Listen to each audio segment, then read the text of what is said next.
C'est bien sûr le code électoral, la loi qui gouverne voilà, donc, l'organisation des différentes élections dans notre pays. Et ce fut le 27 voilà, donc, septembre dernier, toujours en septembre, il faut toujours le noter. Très bien, alors parce qu'il faut rappeler quand même ce jour, nous avons été témoins d'un fait historique. On va dire, le texte a été d'abord validé par la Cour suprême dans la soirée du vendredi 26, du 26 septembre. Quelques minutes après, il y a eu le décret de promulgation voilà, donc, de la nouvelle constitution.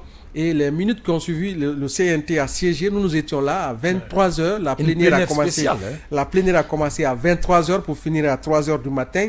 Et le CNT a tablé sur le code électoral qui est la première loi organique, surtout adoptée sous l'empire de la nouvelle constitution. C'est aussi de l'histoire, hein. C'est important de le préciser. Et pour naturellement replonger nos concitoyens qui nous suivent à l'instant au cœur de cette plénière, nous allons suivre ce reportage signé Robert Sidi Tolno qui revient sur les temps forts de cette plénière-là.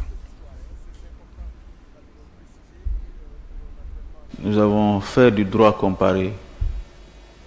On a regardé ce qui se passe dans certains pays qui sont dans le même régime juridique que la Guinée.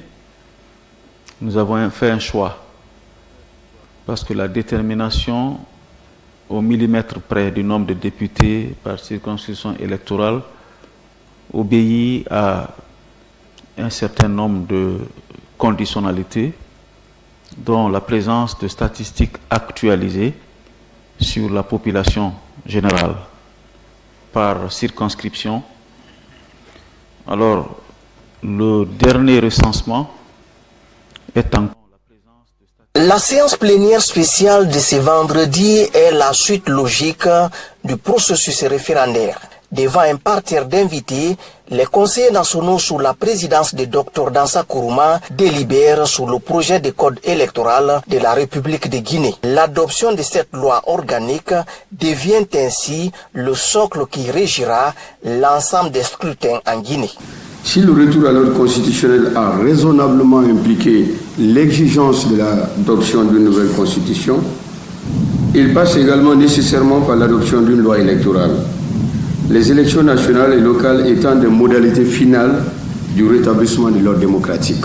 Telle est la raison pour laquelle le CNT a été saisi d'un projet de loi organique portant code électoral. Le présent projet de loi organique portant code électoral vise à répondre à une impérieuse nécessité compte tenu de l'exigence politique du retour à l'ordre constitutionnel et démocratique. Car l'adoption de la présente loi organique en constitue une modalité fondamentale.